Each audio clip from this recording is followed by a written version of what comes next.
Bueno, tengo el privilegio durante este mes de estar compartiendo en este tiempo la palabra del Señor.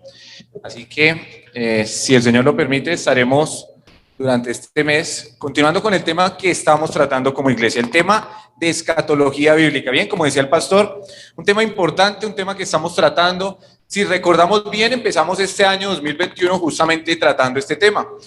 Y creemos y estamos convencidos por el Espíritu Santo que es Dios quien nos guía, quien guía al grupo de pastoral, al grupo de ancianos, para poder llevar a cabo las enseñanzas que Dios quiere que llevemos como iglesia. Ahora, el tema de escatología bíblica, hemos visto, muchas gracias hermana, que es un tema muy importante, ¿verdad? Un tema que realmente necesitamos saber como iglesia. Creo que hemos aprendido mucho, hemos visto, seguramente hemos aclarado algunas ideas, pero también seguramente crea algo en nosotros todo lo que estamos viendo. No sé qué piensa usted ante todo lo que se ha venido estudiando, todo lo que se ha venido hablando, todo lo que hemos visto en cuanto a los eventos futuros. Hemos hablado de sucesos súper importantes para nosotros como iglesia, como es el rapto, el arrebatamiento. Ese solo hecho debería mover en nuestro corazón algo tremendo, creo yo, como creyente. Creo que todos sentimos eso. Creo que como creyentes, cuando hablamos del rapto y del arrebatamiento, algo palpita. Creo que pensamos y decimos, ¿cuándo será? ¿Será muy pronto? ¿Será que viene ya? ¿Será que falta poco o faltará mucho? Pues no lo sabemos. Pero sabemos el hecho en sí, que es que el Señor viene por su iglesia. Y seguimos viendo lo que va a suceder, los eventos futuros. Vamos a ir haciendo un pequeño resumen, por decirlo así, de lo que ya hemos hablado. Vamos a orar primero, vamos a pedir al Señor que nos dirija y que sea su palabra la que sea enseñada y la que nos edifique. Padre, gracias te damos a ti, Señor, una vez más. Gracias por esta iglesia que nos permite, Señor, participar, ser parte de tu iglesia universal y ser parte, Señor, de esta iglesia local. Gracias, Señor. Gracias porque como iglesia nos reunimos a adorarte, a alabarte. Señor, nos reunimos a exaltar tu nombre, Dios, pero también queremos edificarnos con tu palabra.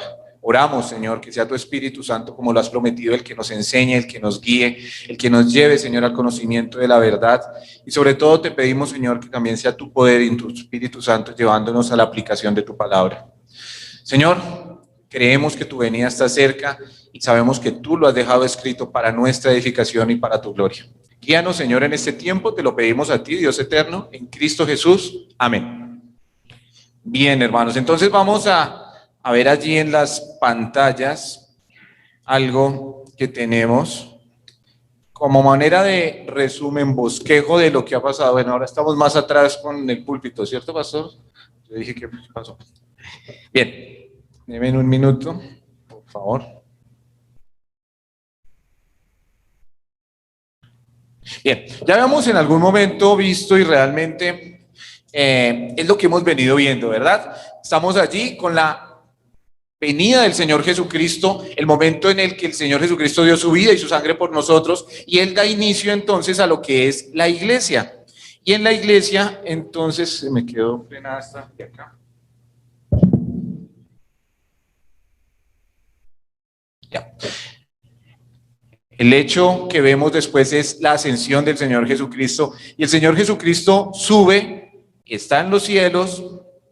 No sé por qué no me toma mi teléfono, pero allí está. Bien, ya vamos a darle entrada. El Señor sube a los cielos, ¿verdad? La ascensión de Cristo, eso lo vemos en Hechos capítulo 1, lo vemos allí claramente cómo el Señor ascendió, dio inicio al tiempo de la iglesia, y entonces aparece el tiempo en el que nosotros estamos viviendo como iglesia. Ahora, en el tiempo que estamos viviendo de iglesia, que es el actual periodo que podríamos llamar de gracia, sí, es que creo que le tengo que hacer, pero ahí voy. Gracias, sí, gracias. Mis hijos me han enseñado harto, hermano. No, dicen que si tenemos problemas con la tecnología, entonces tenemos que mirar de dónde viene nuestra cédula, desde hace cuánto, ¿cierto? Ahí nos toca, pastor. Pero ahí nos enseñan y vamos aprendiendo poco a poco. Y estamos en el tiempo, uy, ahí sí están quedados ustedes, ahí sí los vi mal. Por favor, adelanta. Ahí, eso. Estamos en el tiempo de la iglesia. A veces toca enseñarle también a los jóvenes de tecnología, no crean. Bien. Estamos en el tiempo de la iglesia, es el tiempo actual en el que nosotros estamos viviendo, es el tiempo que se conoce como tiempo de la gracia, pero tenemos que entender y aclarar que la gracia de Dios, y de eso vamos a hablar en un rato, la gracia de Dios siempre ha permanecido, prevalecido y estará. Ahora, ¿qué hecho esperamos entonces nosotros como iglesia? ¿Qué es lo que hemos venido hablando después de esto? entonces tenemos el rapto o el arrebatamiento de la iglesia, ¿verdad? Entonces tenemos allí el rapto, que es el hecho que empezamos a estudiar. Esto solamente es a manera de resumen, hermanos. Volví a molestarme ya. Y estamos allí entonces esperando el rapto, citas que encontramos, muchos versículos que nos hablan de ello. Y estuvimos hablando, nos estuvo hablando también, bueno, después del rapto, ¿qué hecho esperamos? No. El tribunal de Cristo, ¿verdad? Esto es a manera de que volvamos o tengamos el mapita en nuestra cabeza de todo lo que estamos viendo. Tenemos el tribunal de Cristo. No soy yo, hermano, ni es la tecnología, es el teléfono.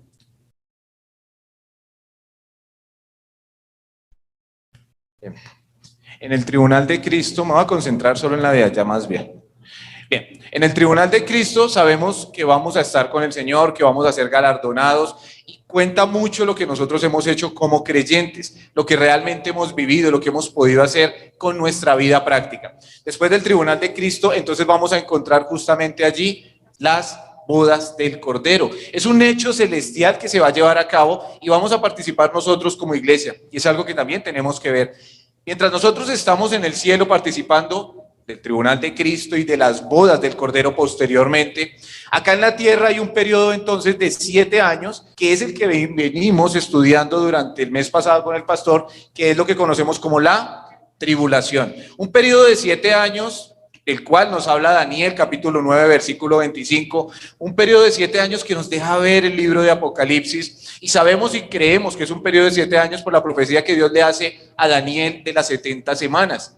Vimos que han pasado 69 semanas y que hay una semana que está en espera, hay una semana que no ha tenido continuidad, y es esa semana o ese periodo de 7 años, semana de años, el cual será la tribulación. Esa tribulación será fuerte, esa tribulación serán hechos tremendos, una tribulación que va a estar marcada por el principio o la tribulación y luego posteriormente la gran tribulación. Pero este periodo de la gran tribulación, avanza mi hermano, por favor, terminará entonces, ahí tenemos las citas donde es mencionada, este periodo de la tribulación terminará con un evento muy importante. Y ese evento es entonces la venida del Señor Jesucristo, la segunda venida del Señor Jesucristo. Aclaramos, nos lo han aclarado. ¿Acaso no vino el Señor cuando está allí en el momento del rapto? No, allí no vino a la tierra porque nos encontramos con Él en las nubes, dice 1 Tesalonicenses 4, versículo 17. Pero la segunda venida es aquella que impactará al mundo, donde nos dice la palabra de Dios que todo ojo lo verá, donde leímos en Zacarías que Él vendrá y se parará sobre el monte de los olivos y este monte se partirá en dos. Y esta segunda venida dará el fin o la terminación a la época de la tribulación. Allí finalizará esta guerra que está llevando a cabo el mundo en contra del pueblo de Dios, en contra del pueblo de Israel y queriendo guerrear contra el mismo Dios, porque eso nos deja ver justamente en el libro de Apocalipsis. Ahora, ¿qué pasa después de la venida del Señor Jesucristo? Hermanos, es cuando se va a instaurar entonces el periodo conocido como el milenio. Y allí tenemos el milenio, un periodo de 1000 años, donde el Señor Jesucristo reinará con vara de hierro y estará sobre esta tierra. Y quizás nos parece mucho, wow, 1000 años, pero hermanos, no es tanto tiempo. 1000 años suena lejísimos cuando medimos comparado con nuestra vida actual, decimos, se viven 80, 90, 70 años, pues 1000 años suena muchísimo. Pero cuando miramos el plan y el diseño de Dios desde el momento de la creación y vemos las edades, ya que estuvimos hablando en Génesis hace un tiempo, Adán vivió 900, no recuerdo, 60, 50 años, Matusalén vivió 969 años, y vemos cómo los hombres vivieron casi ese periodo de 1000 años. El Señor reinará por 1000 años. En ese periodo de 1000 años entrarán a ese milenio los que estén vivos después de la tribulación. Eso vamos a estar viendo, cómo van a entrar un grupo de personas de la tribulación. ¿Se van a salvar personas en la tribulación? Sí. ¿Van a quedar personas vivas al final de la tribulación? Sí. ¿Y estas personas van a entrar al milenio? Sí. ¿Creyentes? Claro que sí. Pero durante 1000 años, hablábamos la otra vez, ¿cuántos hijos se pueden tener? Bueno, seguramente muchos, 10 dice alguien, eso sería uno cada 100 años. pero yo creería que podría haber más y se va a volver a poblar la tierra y vendrán nuevas generaciones y al final de estos 1000 años, nuevamente algunos de la humanidad se rebelarán contra Dios, guiados, dice la Biblia en Apocalipsis, por Satanás. Terminará entonces este periodo de 1000 años, que será otro evento que se tendrá que ver y estaremos viendo, con lo que es el juicio del gran trono blanco. Allí el Señor juzgará definitivamente a las naciones, juzgará a todo hombre. Todo aquel que ha muerto sin Cristo y todo aquel que ha rechazado el regalo de salvación tendrá entonces parte allí en ese juicio. Y la Biblia nos deja ver lo que viene después de este juicio. Lamentablemente entonces vendrá el infierno eterno para todo aquel que ha rechazado el regalo de la salvación. El infierno eterno para todo aquel que ha desechado ese regalo de vivir en la presencia de Dios o la segunda muerte.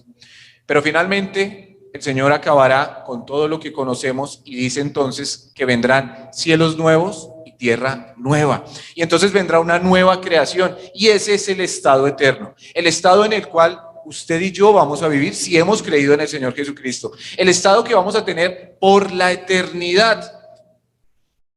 Quizá todo esto nos crea muchas incertidumbres, ¿verdad? Pero bueno, eso lo vamos a ir viendo poco a poco. Ahora, en el evento que estamos actualmente, este es un vistazo general de todo lo que esperamos y creemos que va a suceder de acuerdo a la profecía bíblica, pero en el evento que estuvimos hablando durante el mes pasado con el pastor es el hecho de la tribulación. Entonces, si me ayuda ahí con la segunda página, mi hermano. No. Uy, ¿qué pasó?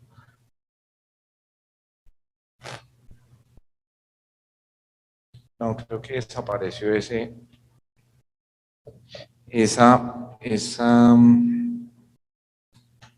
nos quedó mal, hermano.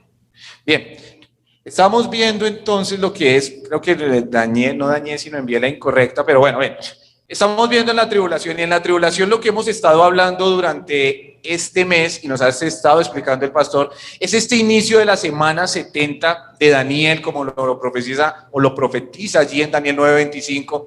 Es este periodo de 7 años en el cual se da inicio con que hay un hecho importante para dar inicio al periodo de la tribulación y es un pacto de paz, un pacto de paz firmado por 7 años.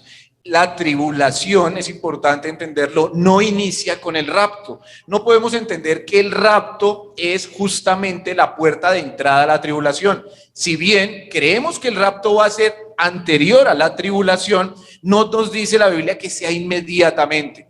No sabemos cuánto tiempo va a pasar, pero lo que sí nos deja ver en Daniel capítulo 9, versículo 25, 26 en adelante, es que será por medio de un tratado de paz el que dará inicio entonces a la tribulación. Y ese justamente es el que nos estuvieron enseñando. En la tribulación tenemos un bosquejo general que Dios nos da en su palabra. A veces todo esto nos puede crear cierta confusión, creo yo. Cuando vemos en los hechos escatológicos y el libro de Apocalipsis decimos, es mucho enredo, que las 7 copas, que las 7 iras, bueno, y podemos formarnos un problema, pero realmente es un bosquejo sencillo que Dios nos dejó en el libro de Apocalipsis. ¿Sabe qué lo marca el libro de Apocalipsis y nos ayuda muchísimo? El número 7. El número 7 está allí. Empieza la carta o el libro de Apocalipsis hablándonos a 7 ¿qué? Iglesias, y empieza entonces hablando a las 7 iglesias y creemos que está hablando a la época actual, a la época de la iglesia, y marca ese 7 como el número perfecto, hablando en su perfección a cada iglesia, a cada creyente, a cada hombre y mujer que es parte de la iglesia de Dios. Pero posteriormente deja hablar de las iglesias y entonces nos muestra un vistazo celestial de lo que está pasando en el cielo, y es entonces allí cuando empieza la profecía o a hablarnos de los hechos futuros, y empieza entonces con los 7 sellos, y estuvimos hablando de esos 7 sellos. El primer sello, justamente, ¿recuerdan cuál era? Un caballo blanco, y allí un jinete que lleva un arco sin flecha. Y entonces entendemos por la revelación bíblica que nos está hablando de ese que trae la paz, ese caballo blanco, ese que viene a prometer paz, y ese es el primer sello, y ese es el inicio entonces de lo que entendemos como nosotros la época de la tribulación, marcada por esa falsa paz o esa falsa promesa de paz. Pero allí empieza entonces la tribulación. Pero la tribulación también la Biblia nos deja ver claramente el final. ¿Y el final de la tribulación será cuál? De acuerdo a lo que vimos anteriormente. Se apareció. Esos muchachos los tiene grave la tecnología a ustedes, ¿no? Bien, 7 sellos, de razón todos sabían que estaban picos. 7 sellos. Posteriormente entonces vienen, bueno, en esos sellos vemos que habla de los 4 jinetes del Apocalipsis.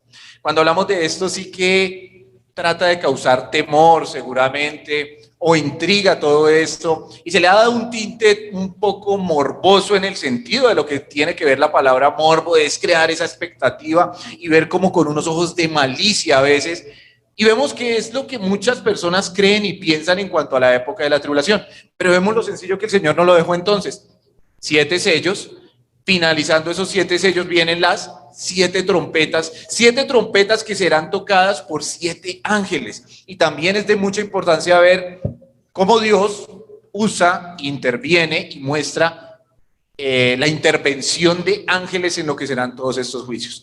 Serán 7 ángeles tocando cada una de esas trompetas y cada una de esas trompetas mostrará un juicio también para esta tierra. De eso estuvimos viendo y nos estuvieron hablando bastante de lo fuerte que va a ser todo esto. Posteriormente de las 7 trompetas vendrán entonces 7 copas de ira, derramadas ¿por quién? Sí, pero ¿a quién usa Dios? No sé si alcanzan a ver allí. Ángeles, eso leímos, eso estuvimos viendo. Cada ángel derramará una copa de ira y será un juicio más sobre esta tierra. Y todo lo que estuvimos viendo, ¿recuerdan? Durante el mes pasado que estuvimos viendo que habrá terremotos, habrá muerte, será quemada la tercera parte de la tierra, de la hierba, morirá la tercera parte de los animales del mar, morirá la tercera parte de los animales de la tierra, morirá la tercera parte de los hombres, vendrán grandes plagas, buscarán la muerte y la muerte no los hallará. Y todo lo que vimos y todo eso que estuvimos viendo será parte de lo que es la tribulación, en un detalle general. Pero Dios nos da otros detalles un poco más puntuales que podríamos llegar a preguntarnos y decir, bueno, de eso vamos a esperar o tratar de ver durante este mes un poquito de esos detalles puntuales que Dios deja ver, ¿verdad? Escuchamos y hemos escuchado tanto acerca del anticristo, esa bestia, el 666, y todo lo que se dice en torno a esto, pero más bien lo que la Biblia dice. Así que, si el Señor lo permite, dentro de unos días estaremos tratando de ver qué pasa con esos detalles puntuales dentro de la tribulación, para dar entrada a ese hecho que estamos esperando o que vendrá a finalizar con lo que es la tribulación, que es la venida del Señor Jesucristo.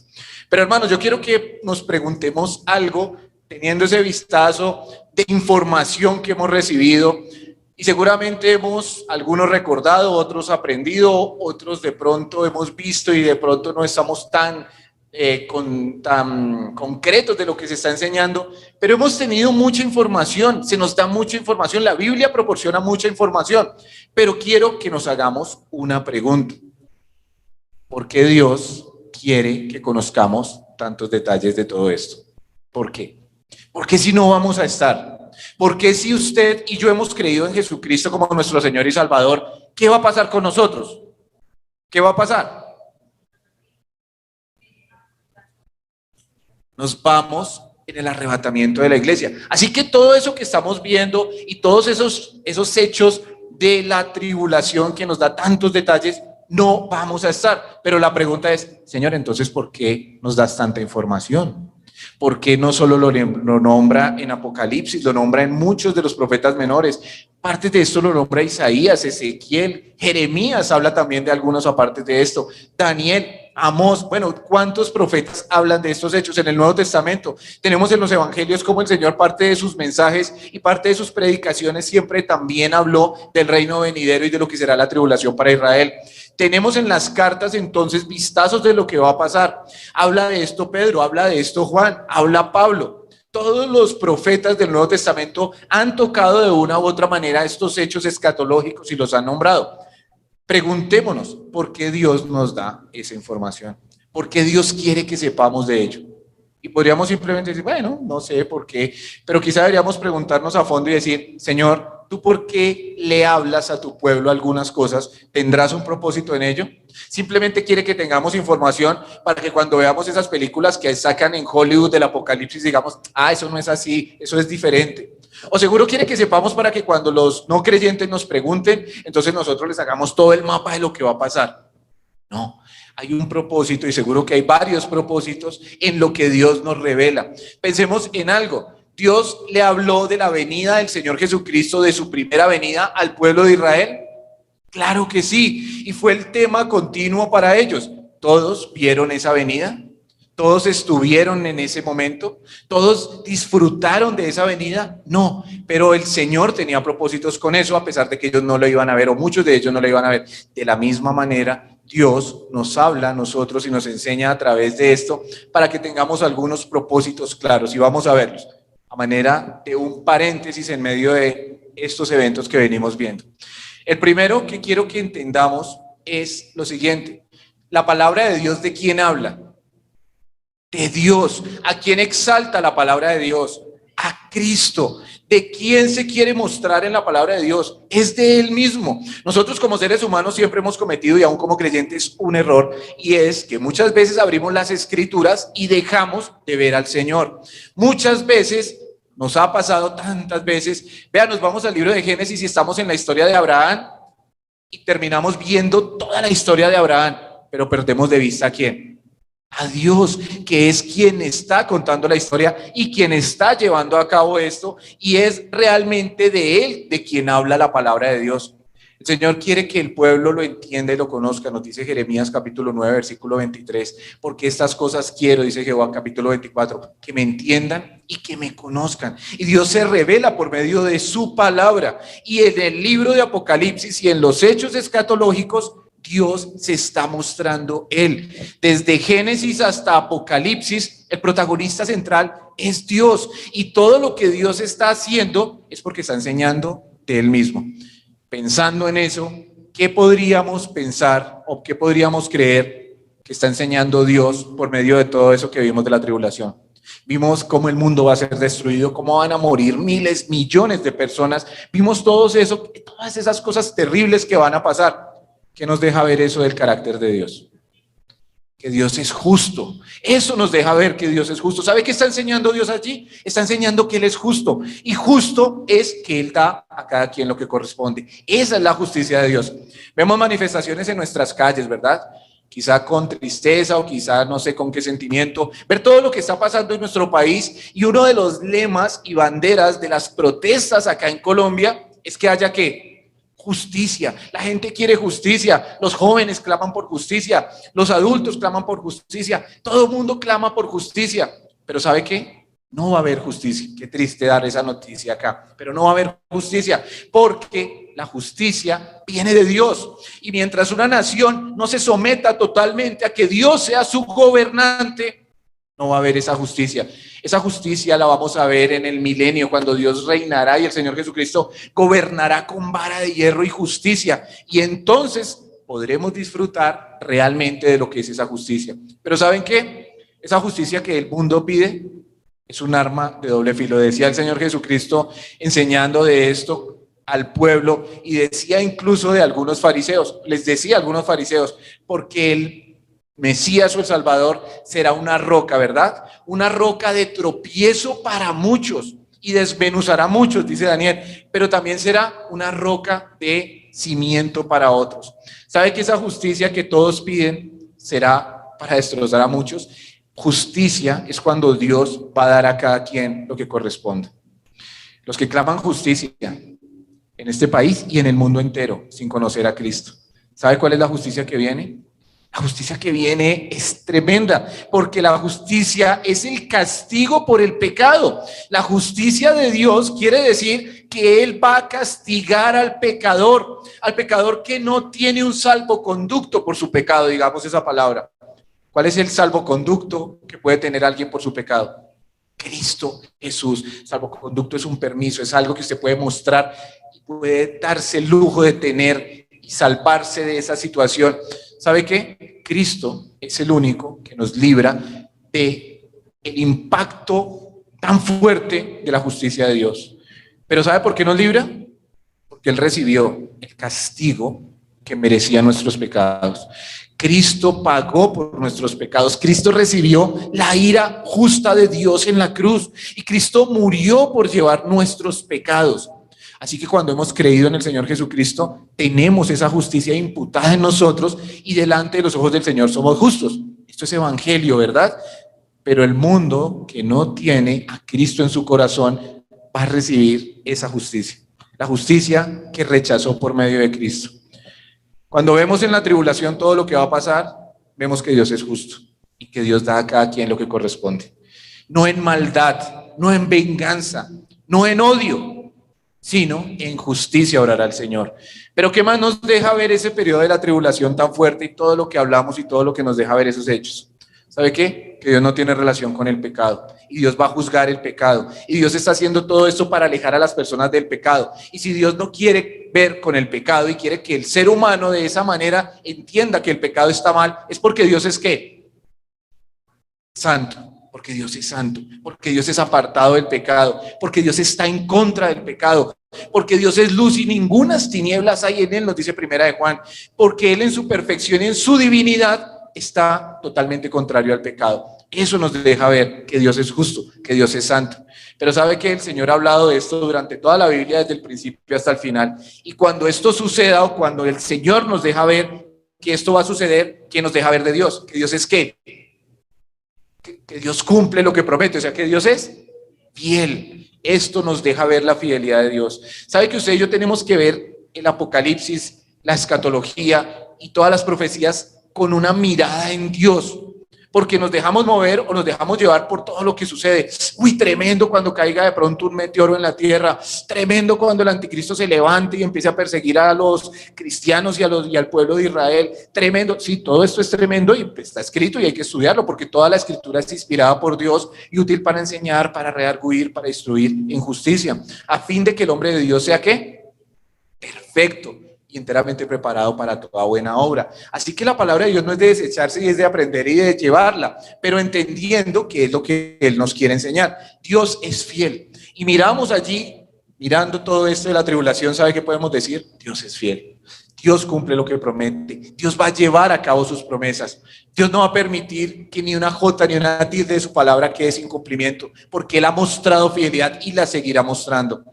Cuando vemos esos hechos tan tremendos que van a pasar y cómo Dios tiene control absoluto sobre la naturaleza, el control absoluto sobre los astros del universo, el control absoluto sobre todo lo que vive en esta tierra, entendemos que Dios es ¿qué?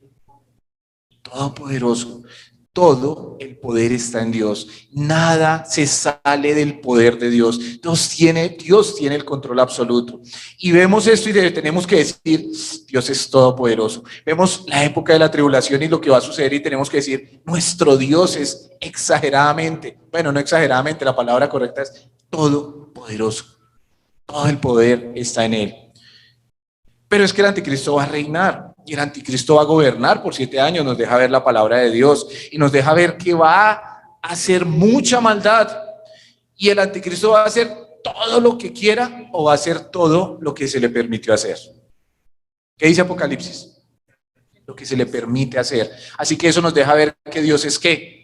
Soberano, que Dios está sobre todas las cosas, que Dios designa autoridad, pero nadie tiene ningún poder ni ninguna autoridad por encima de Dios. Nuestro Dios es soberano y por más que aquí pasen cosas en esa época, el Señor nos está dejando ver a usted y a mí como iglesia, creemos en un Dios que es soberano y aún pasando lo que pase, nada se saldrá del control del Señor.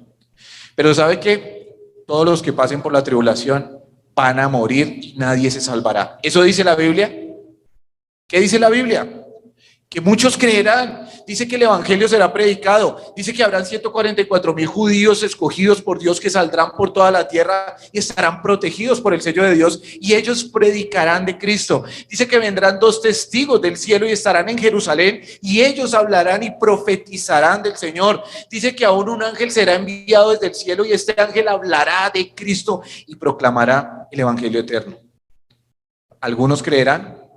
Sí, la Biblia enseña que algunos, y no solo algunos, muchos creerán, que muchos entenderán y darán o recibirán a Cristo como su Salvador en medio de esta situación. Así que en medio de ese problema, de ese conflicto, de esa tribulación y de todas las catástrofes que estarán pasando, algunos se salvarán. ¿Y eso qué nos deja ver de Dios? Misericordia. Dios es misericordioso. Así que Dios sigue siendo misericordioso. Todo esto nos deja ver y aún muchas cosas más de los atributos y el carácter de Dios, si miramos poniendo los ojos en quién, como nos dice la Biblia, en el Señor. Entonces, en primer lugar, Dios quiere que veamos esto y nos da tanta información porque Dios quiere entonces que entendamos su carácter. Siempre ha sido el propósito de Dios, que lo conozcamos, que lo entendamos, que podamos ver a través de las Escrituras el carácter y la personalidad de Dios, y Dios nos la muestra a través incluso de la tribulación. Pero en segundo lugar, Dios nos da toda esta información, ¿sabe por qué? Porque usted y yo, ¿cómo logramos la salvación? ¿Por medio de qué? De Cristo, ¿verdad? Usted y yo somos salvos por medio de la fe en el Señor Jesucristo, nos dice Efesios capítulo 2, versículo 8 y 9, porque por gracia sois salvos, ¿por medio de qué? De la fe. Y esto no de vosotros, sino que es un don de Dios, es un don de Dios la salvación. Ahora, no por obras para que nadie se gloríe, sino que somos hechos a hechura o imagen suya para buenas obras. Pero a veces creemos, y esto se ha malinterpretado de alguna manera, que la salvación en la tribulación será ¿por qué? ¿Lo han escuchado alguna vez? Por obras. En algún momento podemos llegar a escuchar o a pensar, incluso confundidos por algunos textos, y decir, pero entonces la salvación será ¿por qué? ¿Por obras? Sí, porque es que la Biblia dice que entonces el que persevere hasta el fin, este será salvo. Y que entonces allí es cuando aplica que si tú le diste algo de beber o algo de comer y como lo hiciste con estos, entonces por eso entrará al reino. Y hermano, podemos llegar a pensar y a confundirnos, pero ¿sabe qué? Nos deja ver el Señor a través de todo esto, que Dios solo salva por medio de la gracia, que es por medio de la gracia en Cristo Jesús. ¿Sabe que la salvación seguirá siendo, ha sido y será por siempre por gracia? Porque nadie se puede salvar por obras, ni en el Antiguo Testamento, ni en el tiempo de la iglesia, ni en el tiempo de la tribulación. Ninguna obra humana puede traerle salvación al hombre. Y aún en medio de la tribulación y en medio de todas estas situaciones que se van a vivir, los hombres que se salven serán por gracia. Leamos Apocalipsis 14, versículo 6.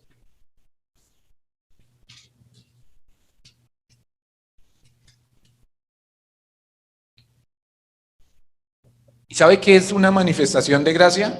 Que el evangelio siga siendo predicado, como hablamos hace un momento.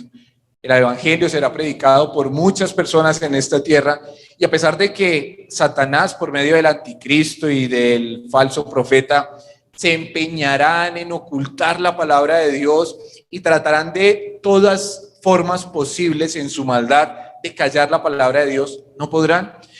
Y la palabra de Dios correrá, y esto es una manifestación de gracia.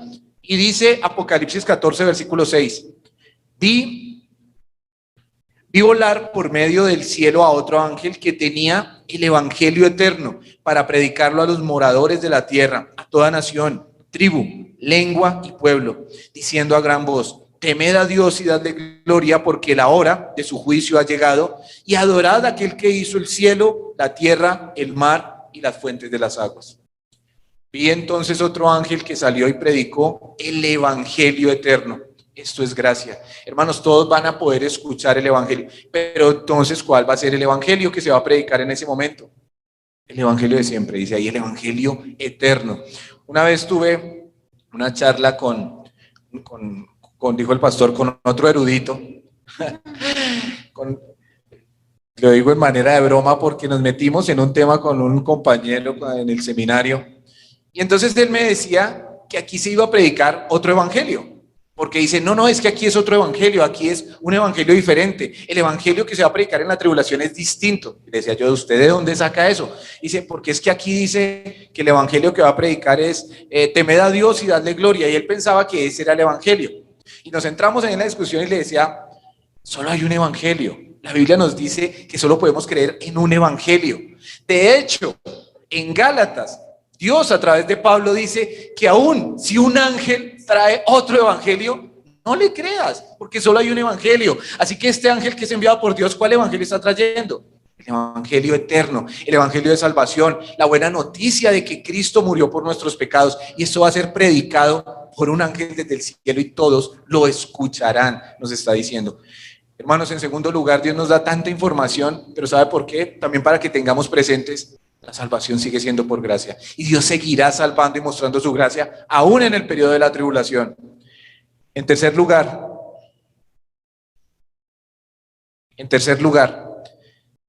Dios nos da tanta información, pero Dios quiere que conozcamos lo que va a suceder. ¿Sabe por qué? Porque somos parte de su plan, porque somos parte de su familia, porque somos sus hijos. Y Dios nos deja ver en su palabra que Él comparte esa información con sus hijos. Él no quiere que estemos nosotros desapercibidos de lo que va a suceder.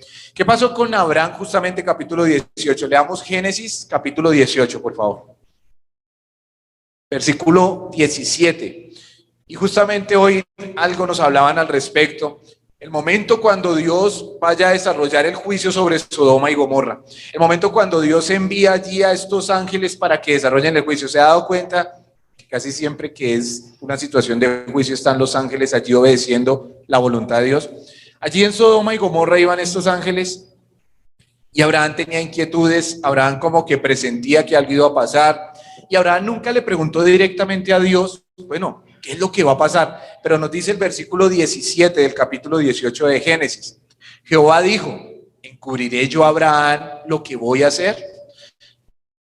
Habiendo de ser Abraham una nación fue grande y fuerte, y habiendo de ser en él benditas todas las naciones de la tierra. ¿Sabe qué? Dios no le quiso encubrir a Abraham el juicio que vendría. ¿Por qué? Porque es su amigo, porque hay una bendición en él, porque de él viene el Mesías. Dios no nos encubre a nosotros lo que va a suceder. ¿Por qué? Porque somos sus hijos, porque somos su iglesia, porque somos los voceros de Dios sobre esta tierra, porque Dios por medio de su iglesia se comunica con el mundo, y como hijos suyos e iglesia suya, y por medio de la iglesia bendice al mundo, Dios nos da a conocer lo que va a suceder. También nos lo dice Amós capítulo 3 versículo 7, leámoslo por favor.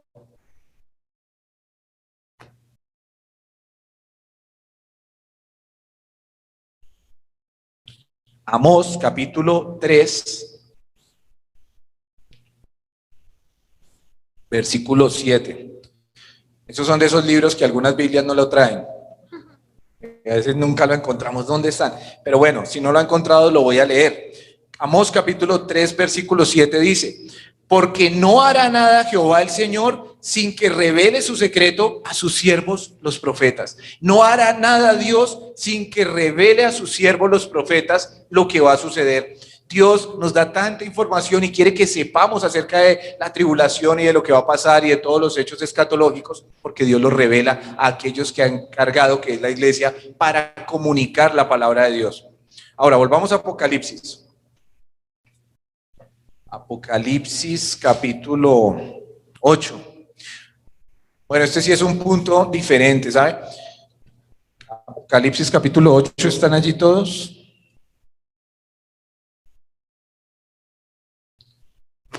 Apocalipsis capítulo 8 es un punto de controversia entre muchos teólogos, ¿sabe? Los teólogos más importantes de toda la historia se han debatido en una idea después de leer Apocalipsis capítulo 8.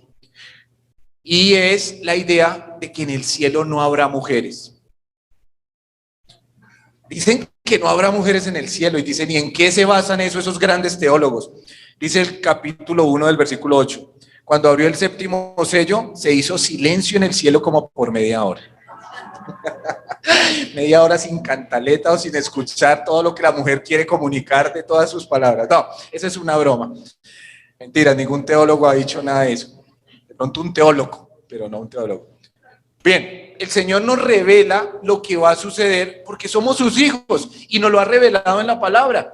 Y entonces decíamos, cuando nosotros vemos todos esos hechos, y pensaba de hecho, les confieso, yo mismo, a mí el tema escatológico me ha llamado mucho la atención siempre. De hecho, de lo primero que quise empezar a ver cuando empecé con el Señor, fue a desarrollar o a tratar de despejar todas las dudas que tenía de todo lo que escuchaba del tema de Apocalipsis. Y empecé a meterme en el tema, estudié todo lo que pude. Y gracias al Señor, pues por la revelación que ha dado y por los grandes maestros que el Señor ha dispuesto en esta época que tenemos esa bendición de tener, pues pude despejar muchas dudas, entender muchas cosas, y me entró pues un periodo de tranquilidad. Y finalmente, bueno, eso es todo lo que va a pasar. Creí que era lo que les decía, con esa expectativa que uno quisiera más. Yo, bueno, creí que iba a ser peor, igual no vamos a estar. Y ahora con el tiempo Les confieso, en algún momento vino a mí esa idea, yo decía, bueno, ¿y para qué tanta información si no vamos a estar? ¿Para qué saber todo lo que les va a pasar si no vamos a ir? Así que con esto yo no solo quiero responder a mis malos pensamientos, sino seguramente que a todos nos puede venir esa idea. ¿Y para qué tantas situaciones? ¿Pero Dios tiene propósitos? Sí, en todo lo que nos da a entender. Entonces hemos visto el propósito de reflejar su carácter, de que veamos su carácter y sus atributos en todo lo que Él hace. El propósito entonces de que Él sigue mostrando que la salvación es eterna y que Él sigue siendo el Dios de gracia y misericordia sin importar la situación o la dispensación humana. Dios sigue mostrando su gracia. El propósito de que Él nos da a conocer, porque eso nos hace, ¿sabe qué? Sentir cercanos a Dios. Abraham se sintió cercano a Dios cuando Dios le mostró lo que iba a hacer. ¿Sabe que cuando llevamos a nuestros hijos pequeños a algún lado y uno le dice al niño, lo primero que el niño quiere saber es a dónde vamos, ¿cierto? Llevamos a los niños, ¿a dónde vamos? Y que uno le diga al niño, no, no te lo voy a decir. ¿El niño qué va a decir? No, dime a dónde vamos, dime a dónde vamos, dime a dónde vamos. Pero si yo llego y le digo a los grandes de mi casa y al pequeño no le digo, ¿él qué se va a sentir? No, no hay esa relación con mi papá, porque a los demás les dice. Dios nos dice lo que va a pasar porque eso muestra esa cercanía y esa relación. Como dijo allí, ¿cómo le voy a encubrir a Abraham? Siendo Abraham, ¿quién es? ¿Cómo le voy a encubrir a la iglesia lo que va a pasar? Si la iglesia, ¿quién es? Bueno, somos cuerpo de Cristo. Cuarto, Dios nos muestra todo esto porque Dios nunca nos lleva a escondidas, hermanos. Dios nos dice, Dios es nuestra guía. Dios es quien realmente guía nuestro camino. ¿Y sabe qué? Dios es luz y ninguna tinieblas hay en él, como dijimos que dice primera de Juan. Dios es luz y muestra su luz, y andar en luz es saber hacia dónde vamos. ¿Sabe que cuando Dios nos guía y nos muestra lo que va a pasar, esto qué debería despertar en nosotros? Confianza, ¿verdad? Tenemos confianza en Dios porque vemos lo que Dios está mostrando. Pero ¿sabe qué? Nos da esperanza. Nos da esperanza porque sabemos lo terrible que va a pasar en el mundo, pero Él empezó diciendo, la iglesia será quitada del día de la ira. Esa ira venidera no afectará a la iglesia. Y todo esto nos deja ver esa confianza. Vemos lo terrible que va a pasar, pero confiamos en que el Señor cumple lo que promete y no nos dejará pasar por esos momentos. Vemos con fe caminando, no a un vacío, porque a veces creemos que la fe es dar un paso al vacío, y la fe es todo lo contrario. La fe no es dar un paso al vacío, la fe no es caminar a ciegas, la fe es caminar con la mirada puesta en Cristo. La fe es dar un paso sólido en las promesas de Dios, eso es fe. Un paso al vacío no es fe porque yo no estoy confiando en nada ni sé a dónde voy. Fe es dar el paso confiando en lo que Dios ha dicho, es confiar en su palabra, eso es fe. Y esto nos trae y nos despierta fe porque sabemos que Dios ha prometido. Salmo 119, versículo 105 nos dice, lámpara es a mis pies tu palabra y lumbrera a mi camino. Dios está alumbrando y diciéndonos por dónde andar. Andar a ciegas es bastante incómodo, ¿saben? Ayer me pasó algo justamente con mi hija. Tenía el carro pinchado, entonces yo que soy tan buen mecánico lo despinché con un aparatico que se le echa aire. Y el carro subió la llanta y mientras le cuadraba otro tema al carro, pues el carro nunca se le bajó la rueda. Y yo dije, bueno, le eché aire del bueno, seguro era aire del grueso, entonces no se va a salir. Pensé que simplemente era falta de aire y que el carro iba a estar bien. Y mi hija tenía que venir a la reunión de jóvenes y me dijo, ¿sí me puedo? Y dije, sí, tranquila, que eso no va a pasar nada. Pues pasó que llegó, se pinchó. Después se fue, trató de despincharse, algunos hermanos le trataron de ayudar, no se pudo despinchar, simplemente cogió aire la rueda de nuevo, quedó pinchada por el camino, gracias a Dios llegó al frente de un montallantas, la llanta se dañó, el repuesto no se pudo sacar, nos tocó tratar de conseguir una llanta, no conseguíamos, solucionamos eso como a las 7:30 de la noche y salió como a las 4 de la tarde. Y pensaba en esto y decía, mandé a mi hija a ciegas. Yo le dije, sí, ve que te vas a ir. Y me preguntó, sí, tranquila. Quizás si yo le hubiera dicho lo que iba a pasar, hubiera sido mucho mejor para ella. Quizás yo le hubiera dicho, sí, te llevas el carro, pero te vas a pinchar, después seguramente te vas a... Bueno, y todo lo que pasó. Quizás lo tenía que hacer, pero ¿sabe qué hubiera tenido ella? Confianza en cada situación, pero la envía ciegas. Dios no nos envía ciegas. Dios no nos está diciendo... Vayan ahí como iglesia y desconozcan el futuro porque no saben qué va a pasar. No, Dios nos dejó estipulado cada situación porque Dios quiere que andemos bajo su luz y que confiemos en que Él nos está guiando. Hermanos, termino con este último propósito, capítulo 5. Sé que estoy sobre el tiempo, regálenme por favor 5, quizás 7 minuticos para terminar. Quizá el propósito principal, hermanos. Al final creí que iba a tener más tiempo, pero el Señor nos ayuda a entenderlo. Segunda de Pedro, capítulo 3. Segunda carta de Pedro, capítulo 3. En el capítulo 3 de la segunda carta de Pedro sabe que se podría decir que es un capítulo casi totalmente escatológico. Ese capítulo 3 de segunda de Pedro es escatológico. Todo lo que está hablando allí es en cuanto a los eventos futuros y está haciendo un muy buen mapa de lo que va a pasar. Allí en el versículo 3 de ese capítulo dice, sabiendo primero esto, que en los postreros días vendrán burladores, andando según sus propias concupiscencias, y dirán, ¿dónde está la promesa de su advenimiento? Porque desde el día en que los padres durmieron, todas las cosas permanecen igual, más o menos. Y sigue hablando en el capítulo 3, Pedro, de lo que van a pasar o serán estos eventos futuros. Y dice, versículo 7, versículo 6, por lo cual el mundo de entonces pereció, el mundo anterior por agua, pero ahora habla del futuro. Pero los cielos y la tierra que existen ahora están reservados por la misma palabra, guardados para el fuego en el día del juicio y de la perdición de los hombres impíos. Mas, oh amados, no ignoréis esto, que para el Señor un día es como 1000 años y 1000 años como un día. El Señor no retarda su promesa, según algunos la tienen por tardanza, sino que es que paciente para con nosotros, no queriendo que ninguno perezca, sino que todos procedan al arrepentimiento. Y en este sentido, él sigue hablando de lo que es el final de todo lo que va a pasar, el final de esta tierra, el final de esa tribulación y el final de la tierra que conocemos. Y dice entonces, versículo 10, pero el día del Señor vendrá como ladrón en la noche, en el cual los cielos pasarán con gran estruendo y los elementos ardiendo serán deshechos y la tierra y las obras que en ella hay serán quemadas. ¿Sabe qué? Todo lo que conocemos, todo este universo, toda esta tierra y aún los cielos, y en Génesis nos dice que los cielos son el universo que conocemos, todo será deshecho, todo será quemado, todo será terminado. Puesto que todas estas cosas han de ser deshechas, ¿cómo no debéis vosotros andar en qué?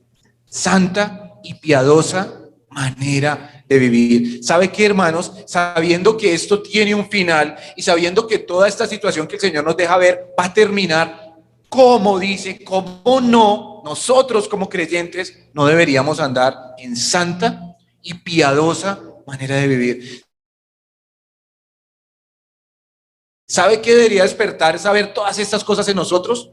Una vida cristiana más consagrada y fiel al Señor, santa y piadosa, nuestra manera de vivir. Santo, apartado del pecado. Nos está hablando de nuestra condición espiritual. Está diciendo que todo esto que va a suceder y que tenemos el conocimiento debe despertar en nosotros entonces una manera de vivir santa, una manera espiritual de vivir más apartados del pecado. Cada día deberíamos apartarnos más del pecado. Cada día deberíamos alejarnos más de eso que nos contamina. Cada día deberíamos estar quitando cosas en nosotros. Trabajamos en nuestros pecados, conocemos los pecados con los que más tenemos problemas, o simplemente metemos todo en un mismo saco y decimos, yo ahí tengo muchos pecados y algún día el Señor me los quitará, o individualizamos y decimos, Señor, quiero que quites este pecado, porque sé que todo esto va a terminar, porque tú has prometido que vas a venir, porque estos cielos y esta tierra van a ser quemados.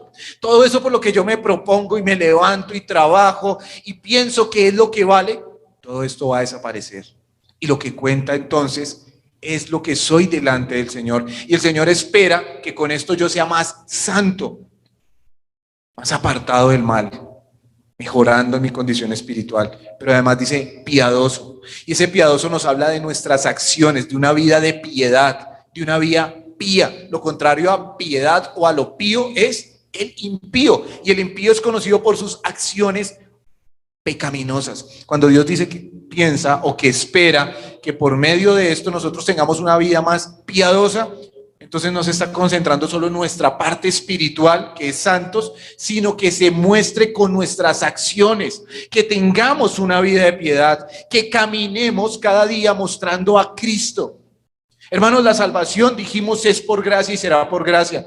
Pero una situación que va a pasar en la tribulación es que todo aquel que cree en el Señor, o la mayoría, y muchos de ellos, ¿sabe qué van a tener? Que morir por creer en Cristo. Muchos van a ser decapitados, perseguidos, y llegará el momento que los tendrán seguramente ante algunas personas del anticristo y le dirán: niegue su fe y se salva o muera. ¿Y sabe qué dice la Biblia? Que morirán. En la tribulación, todos que crean por gracia tendrán que estar dispuestos a dar su vida por Cristo. Usted y yo no tenemos que dar la vida por Cristo en este momento, pero sí deberíamos vivir para Cristo, tener una vida de piedad, tener una vida que refleje a Cristo. Y esto debería despertarnos, según lo que acabamos de leer. ¿Cómo no tendréis vosotros una vida más santa y piadosa? Pero ¿sabe qué termina diciendo? Sigue diciendo versículo 14. Por lo cual, oh amados, estando en espera de estas cosas, procurad con diligencia ser hallados por el ¿qué? Sin mancha e irreprensibles y en paz.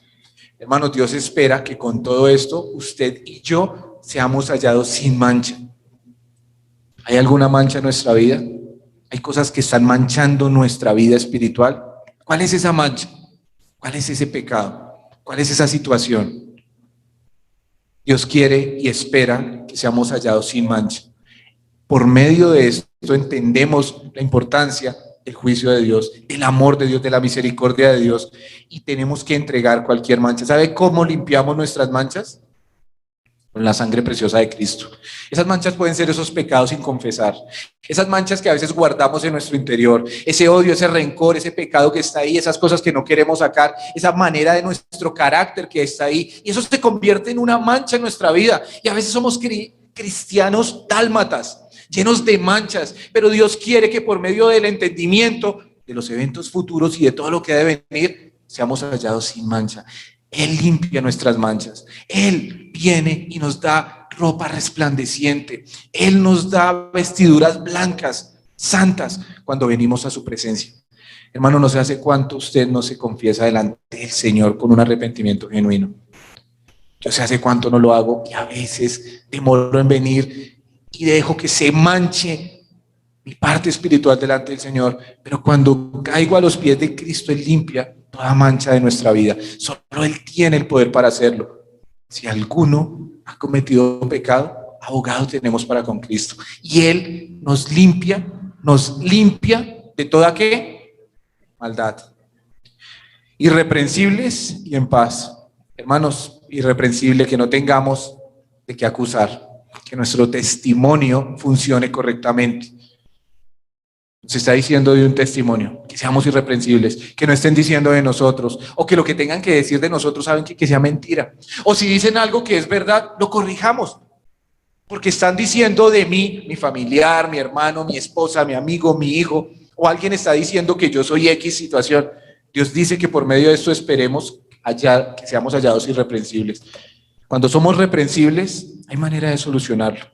Se pide perdón, se entiende lo que se hizo y se restaura, y nos ponemos entonces en la tarea de transformar por medio del poder del Espíritu Santo esa situación. Y en paz, termina diciendo, en paz en nuestro ser completamente. Solo Cristo es nuestra paz. Y esa paz de Dios que sobrepasa todo entendimiento es Cristo en nosotros, confiados en el Señor, tranquilos por lo que va a pasar. No nos angustiemos de todo lo que va a venir. El Señor quiere que conozcamos esto para que tengamos confianza en Él, fe, esperanza, y para que esperemos su venida, el rapto de la iglesia, gocemos con Él por la eternidad, y también sepamos lo que va a pasar acá en la tierra para que le demos gloria. Quizá cuando vemos todo esto solo podemos decir: gracias, Señor, gracias por salvarnos, gracias porque podría ser una persona endurecida, podría estar allá en el mundo, podría estar allí escuchando música, haciendo cualquier cosa lejos de ti, pero tú me salvaste, Señor. Ahora me has dado propósito, me has dado una vida nueva, y ante todas estas situaciones que van a venir al mundo, tú me libras, tú me guardas y me prometes una eternidad al lado de tu gloria. Yo creo que solo podemos decir gracias, Señor, y orar por el mundo para que crean y conozcan del Señor. Vamos a orar, hermanos. Padre, te damos gracias por el tiempo que nos permites reunirnos ante tu palabra. Gracias, Señor, porque, Señor, tú nos has dejado marcado lo que va a pasar. No nos has dado todos los detalles, pero sí nos has dado un mapa grande, un buen bosquejo. Señor, para que tengamos conocimiento de tu carácter, de tus atributos y entendamos que no cambias nunca. Señor, para que reconozcamos que es por medio de tu gracia que viene la salvación siempre. Señor, gracias porque nos dejas ver que somos cercanos a ti. Somos tus amigos, somos tus hijos, somos tus siervos, Señor. Y nos das el privilegio de conocer lo que vas a hacer. Gracias, Señor, porque nos llevas en luz, en oscuridad, que nos das esperanza por medio de tu palabra, Señor, y agradecimiento de ver cómo nos has salvado. Pero gracias, Señor, que tú mismo dices que por medio del conocimiento de todas estas cosas debemos vivir en una santa y piadosa manera en nuestros días. Gracias, Señor, porque realmente esto despierta en nosotros un deseo de darte gloria a ti, de vivir de la manera correcta, vivir para ti, Señor. Ayúdanos, Señor, en nuestras debilidades, ayúdanos en todo lo que fallamos, ayúdanos a tener el pensamiento y el sentir correcto, Dios, para aprovechar la enseñanza que tú nos das. En Cristo nuestro Salvador oramos. Amén.